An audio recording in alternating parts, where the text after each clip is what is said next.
ఎపిసోడ్లో మనము 10వ తరగతి తెలుగు వాచకం నుండి ప్రథమ భాష నుండి మొదటి పాఠం దానశీలములో ఆల్రెడీ మనం మునుపటి ఎపిసోడ్లలో దానశీలము గురించి మీకు చెప్పడం జరిగింది, పాఠం గురించి వివరించడం జరిగింది. మరియు దానశీలము పాఠం చివర మనకి ఇచ్చినటువంటి భాషాంశాలు, పదజాలము, వ్యాకరణాంశాలు భాగంలో అవి కూడా మనము ఎక్స్ప్లెయిన్ చేసుకోవడం జరిగింది. ఈ ఎపిసోడ్లో మాత్రం దానశీలంలో ప్రశ్న జవాబులను ఏ విధంగా మనము చదువుకోవాలి, అంటే ఏ విధంగా నేర్చుకోవచ్చు అనేది ఇక్కడ ఎక్స్ప్లెయిన్ చేయడం జరుగుతుంది. అయితే ఈ దానశీలము పాఠంలో ఉన్నటువంటి ప్రశ్న జవాబులు చదివే ముందు ఒకసారి నా ఛానల్ని కనుక ఎవరైనా సబ్స్క్రైబ్ చేయనట్లయితే సబ్స్క్రైబ్ చేసుకోండి. అందులో ప్లేలిస్ట్లోకి వెళ్ళి 10th క్లాస్ అంటే 10వ తరగతి ప్రథమ భాష అందులోకి వెళ్ళినట్లయితే దానశీలం పాఠము మీకు ఎక్స్ప్లెనేషన్ వీడియో ఉంటుంది, అది వినండి. ఆ తర్వాత మనము ఇప్పుడు ప్రశ్న జవాబులకు కూడా మనము ఏ విధంగా చేసుకోవాలి, ఆన్సర్స్ నేర్చుకోవాలి అనేది ఈ ఎపిసోడ్లో మీకు చూపించడం జరుగుతుంది. అయితే ఇందులో మనకి ఏమి ఇస్తారు, మనకి వ్యక్తీకరణ సృజనాత్మకత అనే అంశాన్ని ఇవ్వడం జరుగుతుంది. అందులో 4 ప్రశ్నల్ని మనకి పొందపరచడం జరుగుతుంది కదా. అందులో మొదటి ప్రశ్న మనకి ఏమిచ్చాడు, ఈ కుబ్జుడు అలతింబోడు అని శుక్రాచార్యుడు చెప్పడంలో ఉద్దేశం ఏమై ఉంటుంది అని, ఒకవేళ దానికి మీరు ఏకీభవిస్తారా అని ప్రశ్న అడగడం జరిగింది. ఇందులో మరి కుబ్జుండు అంటే ఎవరు? పొట్టివాడు. అలతింబోడు అంటే ఊరికే పోతాడా? పోడు. అయితే ఈ బలిచక్రవర్తి ఆల్రెడీ అందరికీ పాఠం తెలుసు కాబట్టి జస్ట్ ఈ ప్రశ్నకు మాత్రమే నేను జవాబు చెప్తున్నాను. బలిచక్రవర్తి రాక్షసరాజు, వాళ్ళకి గురువైనటువంటి వాడు ఎవరు? శుక్రాచార్యుడు. అయితే శుక్రాచార్యుడు తన శిష్యుడికి ఎప్పుడు కూడా ఎటువంటి కీడు జరగకూడదు అన్న ఉద్దేశంతో, మంచి సంకల్పంతో ఉన్నాడనమాట. అయితే ఈ బలిచక్రవర్తి ఒకరోజు యజ్ఞ చేస్తూ ఉన్నటువంటి సందర్భంలో, యజ్ఞ పూర్తి అయిన తర్వాత దాన ధర్మాలన్నీ చేస్తారు రాజులు. అలాంటి సమయంలో ఎవరైనా పండితులు కానీ దాతలుగా ఎవరైనా కానీ దానం స్వీకరించడానికి వచ్చినట్లయితే వాళ్ళు కోరినది వాళ్ళకి ఇవ్వడం జరుగుతుంది. అది అనువుగా తీసుకుని విష్ణుమూర్తి వామనుడి రూపంలో బలిచక్రవర్తి దగ్గరికి రావడం జరుగుతుంది. అంటే బలిచక్రవర్తిని ఏ విధంగా సంహరించాలో ఎవరికి అర్థం కాలేదన్నమాట. అతన్ని సంహరించడానికి అదొక్కటే మార్గం అని తెలిసింది. అందుకని వామనుడు రూపంలో విష్ణుమూర్తి అక్కడికి వచ్చి 3 అడుగుల స్థలాన్ని అడుగుతాడు. నాకు 3 అడుగులు కావాలి అని చెబుతాడు. నాకు 3 అడుగులు కావాలి అని అంటే వెంటనే బలిచక్రవర్తి ఏది ఆలోచించకుండా సరే ఇస్తాను అని మాట ఇవ్వడం జరుగుతుంది. అయితే మాట ఇచ్చేదానికి ముందే శుక్రాచార్యుడు బలిచక్రవర్తిని, తన శిష్యుడైనటువంటి బలిచక్రవర్తిని హెచ్చరించడం జరుగుతుంది. ఏమని హెచ్చరిస్తాడు? వచ్చినవాడు పొట్టివాడు, గట్టివాడు, అంత సులువుగా పోడు. అతడు విష్ణుమూర్తే, ముమ్మాటికి నీ ప్రాణాలు తీసుకుని పోవడానికి వచ్చాడు. కాబట్టి తొందరపడి నోరు జారకు, మాట ఇవ్వకు అని చెప్తాడు. అయితే అప్పుడు బలిచక్రవర్తి శుక్రాచార్యునితో, తన గురువైనటువంటి శుక్రాచార్యునితో ఏమని చెబుతాడు? వచ్చినవాడు విష్ణుమూర్తి అయి ఉంటే దానం చేయడంలో నేను ఎటువంటి మాట ఇవ్వడంలో కూడా ఎటువంటి సంకోచం కూడా ఆలోచించను. ఎందుకంటే విష్ణుమూర్తి చెయ్యి కింద ఉంటుంది, నాది దానం చేసేవాడిని కాబట్టి దాత చెయ్యి పైన ఉంటుంది. నా త్యాగము అనేది, ఒకవేళ నేను చేసేటటువంటి దానం అనేది లోకంలో అలా చిరస్థాయిగా నిలిచిపోతుంది, శాశ్వతంగా. శాశ్వత కీర్తి కన్నా మించింది ఏమున్నది? నేను మాట ఇస్తాను అని చెప్పి చెబుతాడు. అయితే ఆ ఉద్దేశించి ఇక్కడ ప్రశ్న మనకి ఇవ్వడం జరుగుతుందన్నమాట. అంటే రూపంలో పొట్టివాడైనప్పటికీ వాడు సామాన్యుడు కాదు అని శుక్రాచార్యుడు హెచ్చరిస్తాడు. అంతేకాకుండా అతడు శ్రీ మహావిష్ణుమూర్తి రూపము అని కూడా చెబుతాడు.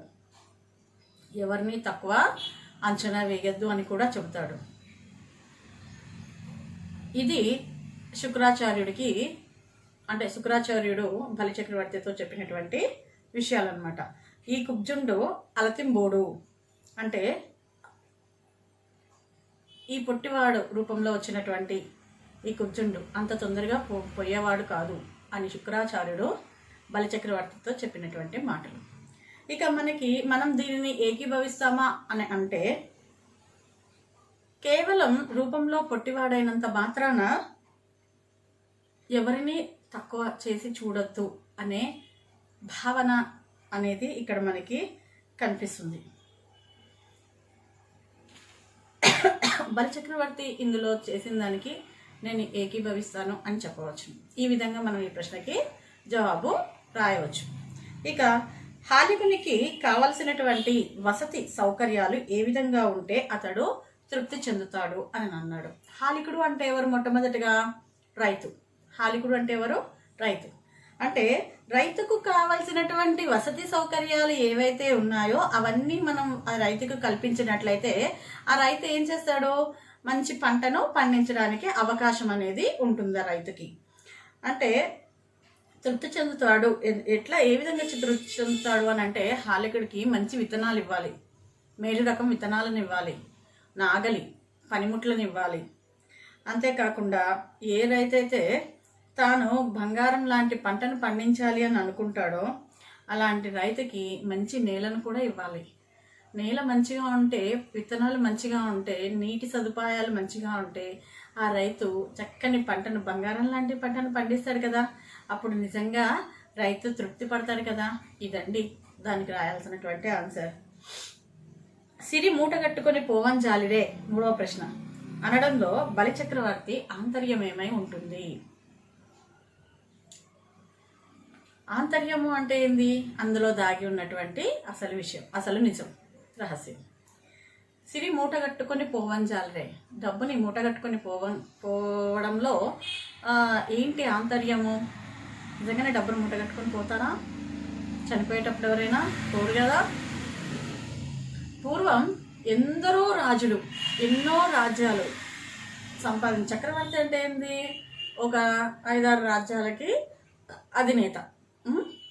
రాజ్యానికి రాజు, ఒక రాజ్యమే ఉంటే ఆ రాజ్యాన్ని పరిపాలించేటటువంటి వాడిని రాజు అంటారు.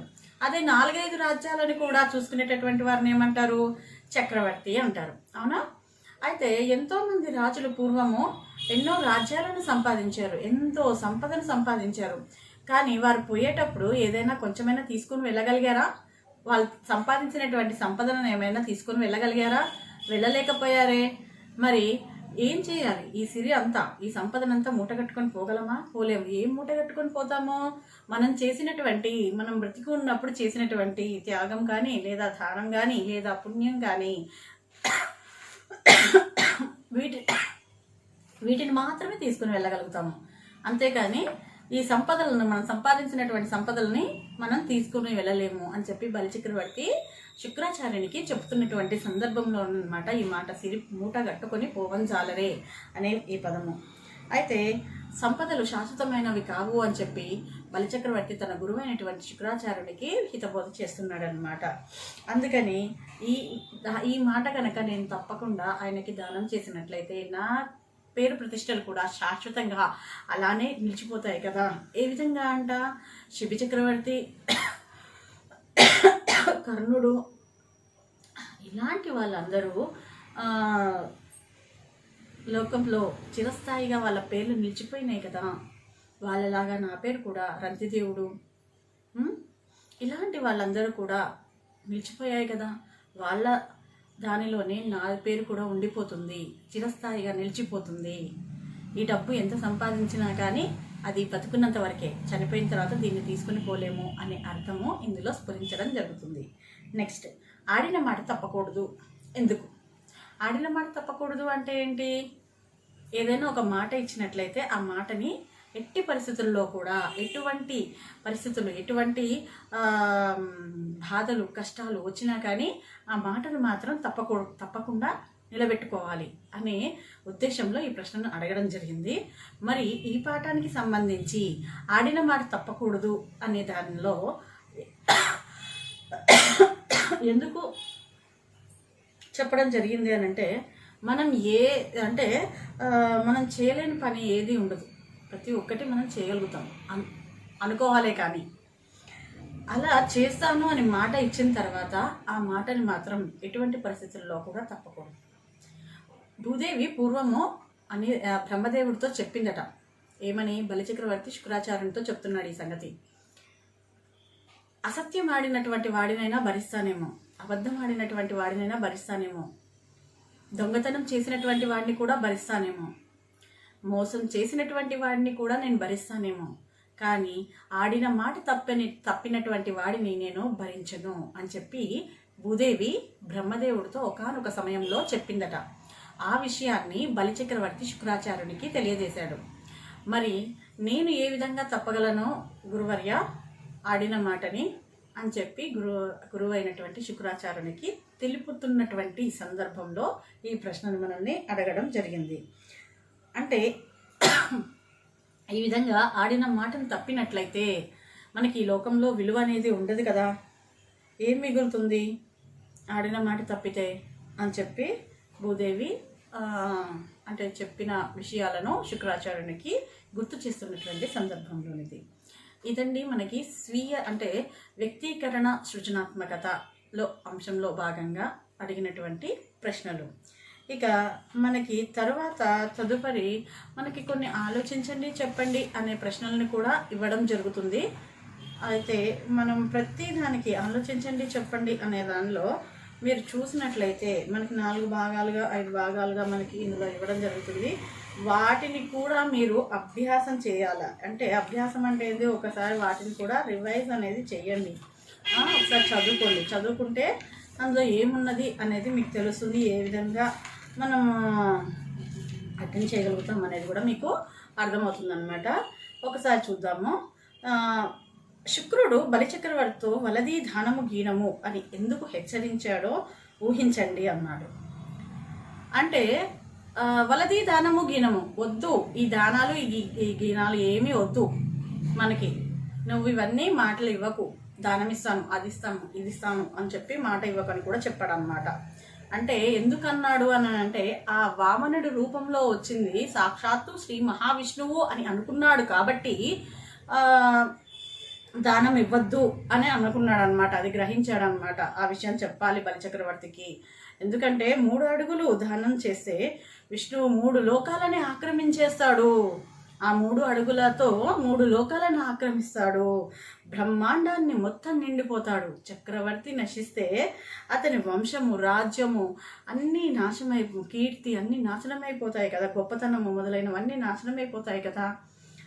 అందువల్లనే గురువైనటువంటి శుక్రాచార్యుడు ఏమని చెప్పాడు? వలది దానము గీనమున్ అంటే వలది దానము గీనము అని చెబుతాడు అన్నమాట అని హెచ్చరించిన సందర్భంలోనిది ఈ ప్రశ్న. నెక్స్ట్, మానధనులు ఎట్లా ఉంటారు అని మీరు భావిస్తున్నారు అని ఇంకొక ప్రశ్న అడగడం జరిగింది. మానధనులు అంటే ఏంది? అభిమానం కలిగినటువంటి వారు, అభిమానవంతులు అని అర్థం. మానాన్ని ధనంగా కలిగినటువంటి వారు. ధనం అంటే సంపద.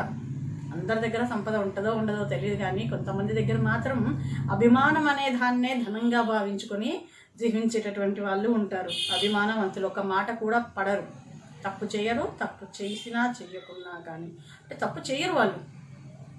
ఒక చిన్నదానికి కూడా మాట పడరు. మీరు సంపన్నులు కావచ్చు, పేదలైనా కావచ్చు, ఎప్పుడూ నిజమే మాట్లాడతారు. మనుషులందరి పట్ల, ఆ మాటకొస్తే జీవులన్నీ పట్ల దయతో ఉంటారు. ఇక వీరు ఇతరులను ఒక్క మాట కూడా అనరు. పోనీ ఇంకొకరు తననంటే ఊరుకుంటారా? ఊరుకోరు, మాట పడరు. అడిగిన వారికి లేదనకుండా తనకు ఉన్నంతలో తాను దానం చేస్తాడు, తాను సహాయం చేస్తాడు.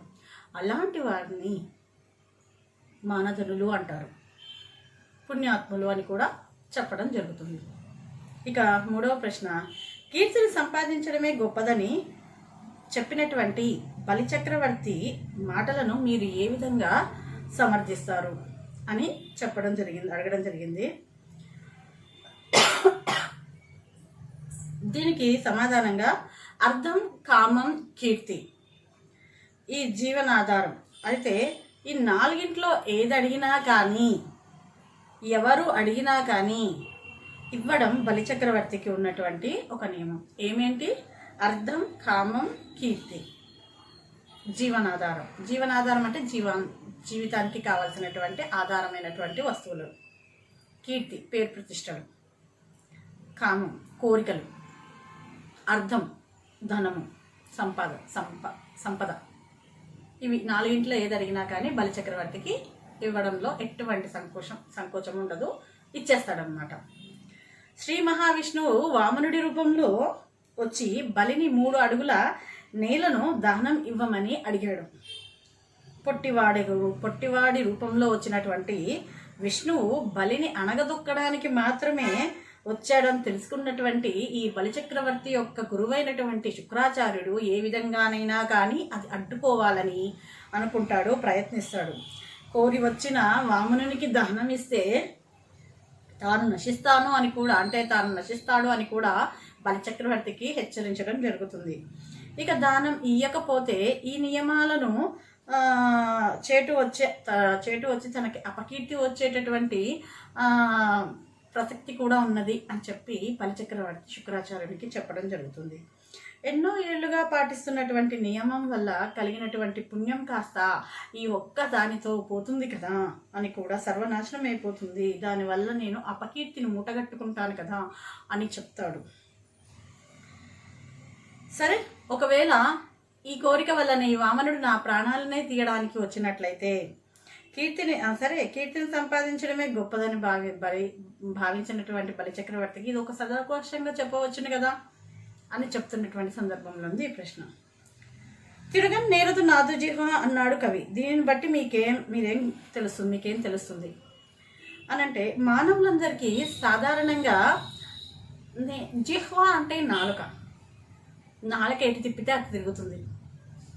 కొంతమంది అంటే ఎటు తిప్పితే అటు తిరుగుతుంది అంటే అనడం కాదు, అంటే మాటలను మార్చడం, చాకచక్యంగా మార్చేస్తారు మాటల్ని. ఎంత చాకచక్యంగా అంటే ఎదుటివాడు నమ్మేసేయాలన్నమాట ఆ మాటలని. ఇప్పుడు మాట్లాడినటువంటి మాటని మళ్ళీ ఇంకొక మాటగా మార్చేసి అప్పటికప్పటికే భ్రమలో పడేసేటటువంటి గొప్ప వాళ్ళు కూడా చాలా మంది ఉన్నారనుకోండి. అలా మానవులందరికీ సాధారణంగా మాట్లాడేటటువంటి శక్తి అనేది ఉంటుంది. వాళ్ళు ముందు వెనుక ఆలోచించరు ఏమీ. మాట్లాడే వారి మాటలకే గౌరవం అనేది ఉంటుంది.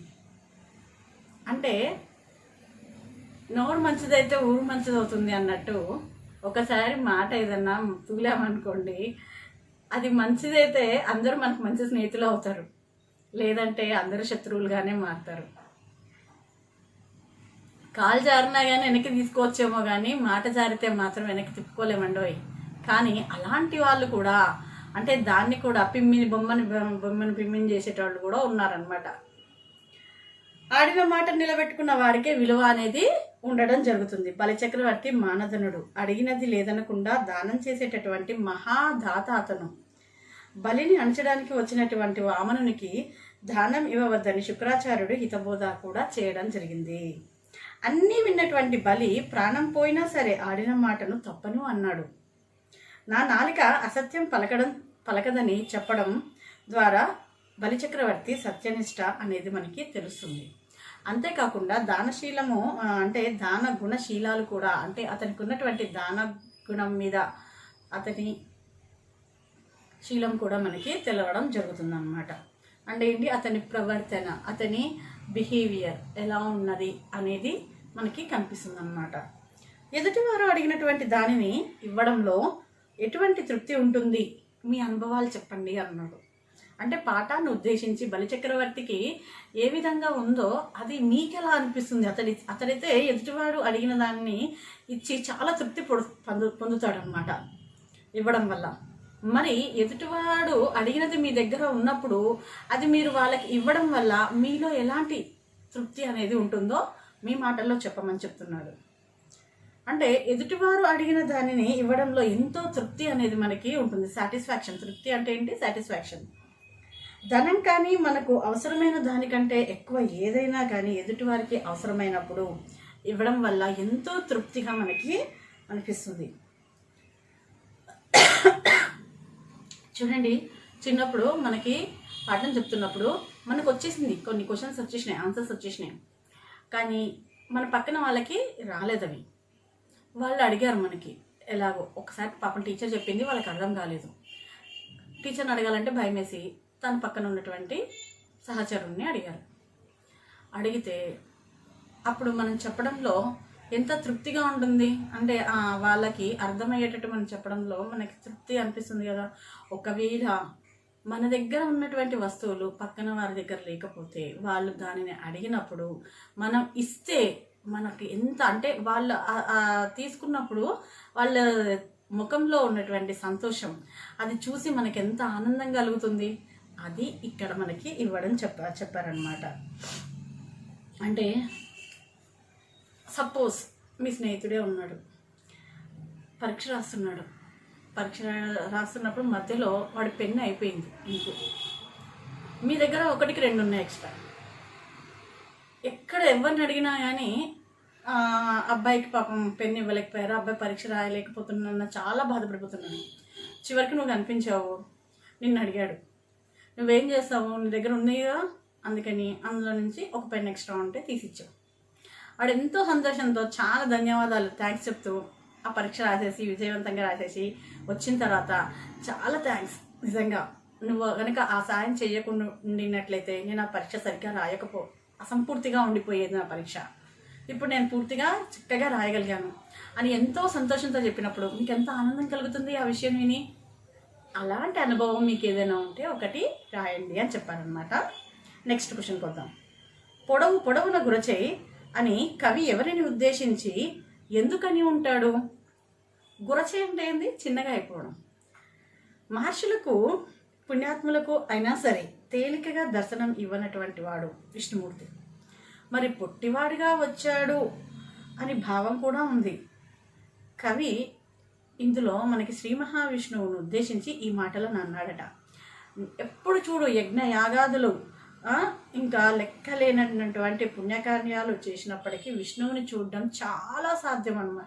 సాధ్యం కాదు విష్ణుమూర్తిని చూడడం. అంతటి వాడు పొట్టి బ్రహ్మచారి రూపంలో వచ్చాడు అంటే బలిచక్రవర్తి దానం కోరాడు అందుకనే అని ఉంటాడు. అంటే బలిచక్రవర్తితో దానం స్వీకరించాలి అని చెప్పి ఆ పొట్టివాడి రూపంలో వచ్చాడు అని చెప్పడం ఒక అర్థం.